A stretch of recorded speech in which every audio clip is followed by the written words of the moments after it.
ಪ್ರಿಯ ವೀಕ್ಷಕರೇ ನಮಸ್ಕಾರ. ನಾನು ನಿಮ್ಮ ಉಮೇಶ್.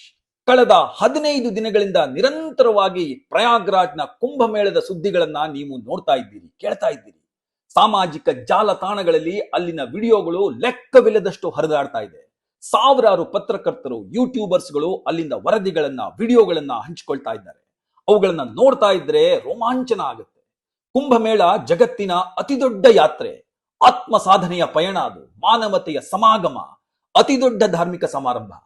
ಶ್ರದ್ಧೆ, ಭಕ್ತಿ, ನಂಬಿಕೆಗಳನ್ನು ಹೊತ್ತು ಜಗತ್ತಿನ ಕೋಟ್ಯಾಂತರ ಜನ ಕುಂಭಮೇಳಕ್ಕೆ ಬರ್ತಾ ಇದ್ದಾರೆ. ಇಲ್ಲಿ ಜೀವನದ ಅರ್ಥ, ಪರಮಾರ್ಥಗಳನ್ನ ಕಂಡುಕೊಳ್ಳುವಂತಹ ಪ್ರಯತ್ನ ಮಾಡ್ತಾ ಇದ್ದಾರೆ. ಕೆಲವರು ಮೋಕ್ಷದ ದಾರಿಯನ್ನು ಹುಡುಕ್ತಾ ಇದ್ದಾರೆ. ಮತ್ತೆ ಕೆಲವರು ಇಲ್ಲಿಗೆ ಬಂದು ಇದ್ದಕ್ಕಿದ್ದಂತೆ ಯಾವುದೋ ಒಂದು ಮಹಾತ್ಯಾಗಕ್ಕೆ ಸಿದ್ಧರಾಗಿ ಬಿಡ್ತಾ ಇದ್ದಾರೆ. ಬ್ರಹ್ಮಾಂಡದ ಶಾಶ್ವತ ಲಯವೊಂದರ ಜೊತೆ ಸದ್ದಿಲ್ಲದೆ ಲೀನವಾಗುವಂತಹ ಸಾಹಸಕ್ಕೆ ಮುಂದಾಗ್ತಾ ಇದ್ದಾರೆ. ಆದರೆ ಈ ಅದ್ಭುತ ದೃಶ್ಯ ಕಾವ್ಯದ ಆಚೆ ಮತ್ತೊಂದು ಸತ್ಯ ಅಡಗಿದೆ. ಅದೇ ಭಿನ್ನತೆ. ಭಿನ್ನತೆಯಲ್ಲಿ ವೈವಿಧ್ಯತೆ, ಆ ವೈವಿಧ್ಯತೆಯಲ್ಲಿ ಏಕತೆ. ಇಲ್ಲಿ ನಡೆಯುವಂತಹ ಘಟನೆಗಳನ್ನ ಕೇವಲ ಮಾತುಗಳಲ್ಲಿ ಹೇಳೋದು ಕಷ್ಟ. ಅದನ್ನ ಅನುಭವಿಸಿಯೇ ತೀರಬೇಕು. ಅಂಥ ಒಂದು ಅನುಭವಕ್ಕಾಗಿ ನಾನು ಇವತ್ತು ಕುಂಭಮೇಳಕ್ಕೆ ಹೊರಟು ನಿಂತಿದ್ದೇನೆ. ಕುಂಭಮೇಳಕ್ಕೆ ನಾನು ಹೋಗ್ತೀನಿ ಅಂದ್ರೆ ಅದು ಅಹಂಕಾರ. ಕುಂಭಮೇಳ ನಮ್ಮನ್ನ ಕರೆಸ್ಕೊಳ್ಳುತ್ತೆ ಅಂದ್ರೆ ಅದು ವಿನೀತ. ಕುಂಭಮೇಳಕ್ಕೆ ಹೋಗೋದು ಅಂತಂದ್ರೆ ಅದು it is a journey into the soul of India. ನಾವು ಯಾಕೆ ಕುಂಭಮೇಳಕ್ಕೆ ಹೋಗಬೇಕು? ರಾಜ ಮಹಾರಾಜರುಗಳಿಂದ ಹಿಡಿದು ಇವತ್ತಿನ ತನಕ ಸಾಮಾನ್ಯರಲ್ಲಿ, ಸಾಮಾನ್ಯ ಜನವರೆಗೂ ಈ ಪವಿತ್ರ ಸಂಗಮದ ಆ ಸ್ಪರ್ಶಕ್ಕೆ ಹಾತೊರಿತಾರಲ್ಲ, ಅದ್ಯಾಕೆ? ಎಲ್ಲೋ ಹಿಮಾಲಯದಲ್ಲಿರೋ ಸಾಧು ಸಂತರು, ಅಘೋರಿಗಳು, ನಾಗಾ ಸಾಧುಗಳು ನೂರಾರು ಕಿಲೋಮೀಟರ್ ಬರಿಗಾಲಲ್ಲಿ ನಡೆದು ಬರ್ತಾರಲ್ಲ, ಯಾಕೆ ಬರ್ತಾರೆ ಅಂತಂದ್ರೆ ಕುಂಭಮೇಳ ಅನ್ನೋದು ಕೇವಲ ಆಧ್ಯಾತ್ಮಿಕ ನಂಬಿಕೆಗಳ ಆಚರಣೆ ಅಷ್ಟೇ ಅಲ್ಲ, ಅದೊಂದು ಭವ್ಯವಾದ, ದಿವ್ಯವಾದ ಅನುಭವ. ಆ ಅನುಭವವನ್ನ ಪಡ್ಕೊಳ್ಳಲಿಕ್ಕೆ ಶತಮಾನಗಳಿಂದ ಲಕ್ಷಾಂತರ ಭಕ್ತರು, ಯಾತ್ರಿಕರು, ಸಂಶೋಧಕರು, ಆಸ್ತಿಕರು, ಕೊನೆಗೆ ನಾಸ್ತಿಕರು ಕೂಡ ಅಲ್ಲಿಗೆ ಹೋಗ್ತಾರೆ. ಅದೊಂದು ಮಹಾ ಉತ್ಸವ. ಆದ್ರೆ ಅದಕ್ಕಿಂತಲೂ ಹೆಚ್ಚಾಗಿ ಒಂದು ಘನ ಉದ್ದೇಶದೊಂದಿಗೆ ಕೋಟ್ಯಾಂತರ ಜನರನ್ನ ಒಂದುಗೂಡಿಸುವಂತಹ ಶಕ್ತಿ ಕುಂಭಮೇಳಕ್ಕಿದೆಯಲ್ಲ, ಅದನ್ನ ಸೆಲೆಬ್ರೇಟ್ ಮಾಡೋದಕ್ಕೆ ನಾವು ಅಲ್ಲಿಗೆ ಹೋಗ್ಬೇಕು. ಶತಮಾನಗಳಿಂದ ಬಂದಿರುವಂತಹ ನಂಬಿಕೆ, ಅನನ್ಯವಾದ ಭಕ್ತಿ ಮತ್ತು ಮಾನವತೆಯ ಮಹಾಸಂಗಮವನ್ನು ನೋಡೋದಕ್ಕೆ ನಾವು ಅಲ್ಲಿಗೆ ಹೋಗಬೇಕು. 12 ವರ್ಷಕ್ಕೊಮ್ಮೆ ನಡೆಯುವಂತಹ ಕುಂಭಮೇಳದಲ್ಲಿ ಈ ಬಾರಿ ಸರಿಸುಮಾರು 40 ಕೋಟಿ ಜನ ಭಾಗಿಯಾಗ್ತಾ ಇದ್ದಾರೆ. ಮೊನ್ನೆ ಮೌನಿ ಅಮಾವಾಸ್ಯೆಯ ಒಂದೇ ದಿನ 12 ಕೋಟಿ ಜನ ಸಂಗಮದಲ್ಲಿ ಪುಣ್ಯ ಸ್ನಾನ ಮಾಡಿದ್ದಾರೆ. 40 ಕೋಟಿ ಅಂದ್ರೆ ಅದೇನು ಸಾಮಾನ್ಯನಾ? ಊಹೆಗೂ ನಿಲುಕದ ಸಂಖ್ಯೆ ಅದು. ಜಗತ್ತಿನ ಇತಿಹಾಸ ತಜ್ಞರು, ಮಹಾನ್ ಆರ್ಥಿಕ ತಜ್ಞರು, ಸಂಶೋಧಕರು, ಆಧ್ಯಾತ್ಮಿಕ ಗುರುಗಳು ಈ ಸಂಖ್ಯೆಯನ್ನ ಕೇಳಿದ್ರೆ ಬೆಚ್ಚಿ ಬೀಳ್ತಾರೆ. ಒಂದು ಪ್ರದೇಶದಲ್ಲಿ ಇಷ್ಟು ಪ್ರಮಾಣದ ಜನರನ್ನ ಸೇರಿಸೋದು ಮತ್ತು ಅವರಿಗೆ ಬೇಕಾದ ಸೌಲಭ್ಯಗಳನ್ನ ಕಲ್ಪಿಸಿಕೊಡೋದು ಸಾಧ್ಯನಾ ಅಂತ ಹೇಳಿ ಮೂಗಿನ ಮೇಲೆ ಬೆರಳಿಡ್ತಾರೆ. ಕುಂಭಮೇಳ ಜಗತ್ತಿನ ಅಚ್ಚರಿ ಅದು. ಹಾಗಾದ್ರೆ ಕುಂಭಮೇಳದಲ್ಲಿ ಗೊಂದಲ, ಗೋಜಲುಗಳಿರೋದಿಲ್ವಾ? ಖಂಡಿತ ಇದ್ದೇ ಇರುತ್ತೆ. ಮೊನ್ನೆ ಕಾಲ್ ತುಳಿತ ಆದ ನಂತರ ಅಲ್ಲಿ ಸಾಕಷ್ಟು ಇನ್ಕನ್ವೀನಿಯನ್ಸ್ ಆಗ್ತಾ ಇದೆ. ಅದು ಜನರ ಸುರಕ್ಷತೆಯ ದೃಷ್ಟಿಯಿಂದ ಮಾತ್ರ. 16 ಕಿಲೋಮೀಟರ್ ನಡಿಬೇಕು, ವೆಹಿಕಲ್ಗಳನ್ನ ದೂರದಲ್ಲಿ ಸ್ಟಾಪ್ ಮಾಡಬೇಕು, ಇದೆಲ್ಲವೂ ಸತ್ಯ. ಆದ್ರೆ ಅದರ ಮಧ್ಯದಲ್ಲೂ ಅದ್ಭುತವಾದ ಒಂದು ವ್ಯವಸ್ಥೆಯನ್ನ ಕಾಣಬಹುದು. ಅನೂಖ್ಯವಾದ ಅನುಭವಕ್ಕೆ ನಾವು ನಮ್ಮನ್ನ ಒಡ್ಡಿಕೊಳ್ಳಬಹುದು.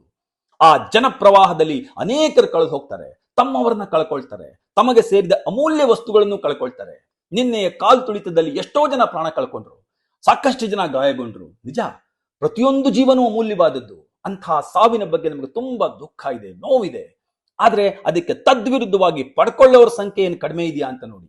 ಹಾಗೆ ನೋಡಿದ್ರೆ ಕುಂಭಮೇಳದಲ್ಲಿ ಕಳೆದುಕೊಳ್ಳುವವರ ಸಂಖ್ಯೆ ಕಡಿಮೆ, ಪಡ್ಕೊಳ್ಳುವವರ ಸಂಖ್ಯೆನೇ ಹೆಚ್ಚು. ಹಾಗಾದ್ರೆ ಜನ ಅಲ್ಲಿ ಏನನ್ನ ಪಡ್ಕೊಳ್ತಾರೆ? ಅವ್ರಿಗೆ ಅಲ್ಲಿ ಏನ್ ಸಿಗುತ್ತೆ?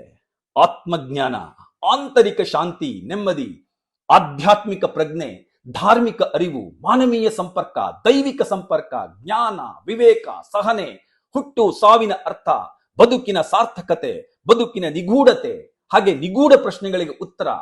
ಹೀಗೆ ಇಲ್ಲಿ ಜನ ಪಡ್ಕೊಳ್ಳೋದು ಒಂದ ಎರಡ? ಇನ್ನು ಇಲ್ಲಿಗೆ ಬರೋರ ಜಾತಿ, ಮತ, ಧರ್ಮ, ಪಂಥ ಯಾರಿಗ್ ಗೊತ್ತು? ಅದನ್ನ ಕೇಳೋರು ಯಾರು, ಹೇಳೋರು ಯಾರು? ಅವರೆಲ್ಲರೂ ಒಂದುಗೂಡ್ತಾರೆ. ಅದೇ ವೈವಿಧ್ಯತೆಯಲ್ಲಿ ಏಕತೆ, ಅದೇ ಮಹಾಸಂಗಮ ನಮಗೆ ನೀಡುವಂತಹ ಸಂದೇಶ. ನಿಜ, ನಾವೆಲ್ಲರೂ ಹನಿಯ ಬಿಂದುಗಳು. ಆದ್ರೆ ಎಲ್ಲರೂ ಒಂದುಗೂಡಿದರೆ ಜಗತ್ತೇ ಚಲಿಸುವಂತೆ ಮಾಡಬಲ್ಲ ಮಹಾಪ್ರವಾಹ ಆಗೋದಕ್ಕೆ ಸಾಧ್ಯ ಅನ್ನೋದನ್ನ ಇವತ್ತು ಕುಂಭಮೇಳ ಸಾರಿ ಹೇಳ್ತಾ ಇದೆ. ಹಾಗಾದ್ರೆ ಕುಂಭಮೇಳದಲ್ಲಿ ನಾವು ಏನನ್ನು ನೋಡಬಹುದು? ಕುಂಭಮೇಳ ಅನ್ನೋದೇ ಮೋಕ್ಷಕ್ಕೆ ಹೆಬ್ಬಾಗಿಲು. ಗಂಗಾ, ಯಮುನಾ, ಸರಸ್ವತಿ ನದಿಗಳ ಸಂಗಮದಲ್ಲಿ ಮಿಂದೆದ್ರೆ ಆತ್ಮ ಶುದ್ಧಿಯಾಗತ್ತೆ, ಜನ್ಮ ಜನ್ಮಾಂತರದ ಪಾಪಗಳು ಪರಿಹಾರ ಆಗತ್ತೆ ಅನ್ನೋದು ನಮ್ಮ ನಂಬಿಕೆ. ಅದನ್ನ ಪ್ರಶ್ನೆ ಮಾಡೋರಿದ್ದಾರೆ. ಆದ್ರೆ ನಮ್ಮ ನಂಬಿಕೆ, ಶ್ರದ್ಧೆ, ಆಸ್ಥೆ ಅದು ನಮ್ಮದು. ಅದನ್ನ ಪ್ರಶ್ನೆ ಮಾಡೋ ಹಾಗಿಲ್ಲ. ಕುಂಭಮೇಳ ಜಗತ್ತಿನ ಅತಿ ದೊಡ್ಡ ಮೇಳ. ಇಲ್ಲಿ ಸೇರುವಷ್ಟು ಜನ ಜಗತ್ತಿನ ಯಾವ ಮೇಳದಲ್ಲೂ ಸೇರೋದಿಲ್ಲ. ಕುಂಭಮೇಳ ಮೇಳ ಅಷ್ಟೇ ಅಲ್ಲ, ಸಾವಿರಾರು ವರ್ಷಗಳಿಂದ ಭಾರತದ ನರನಾಡಿಗಳಲ್ಲಿ ಹರಿತಾ ಇರುವಂತಹ ಒಂದು ಫಿನಾಮಿನಾ ಅದು.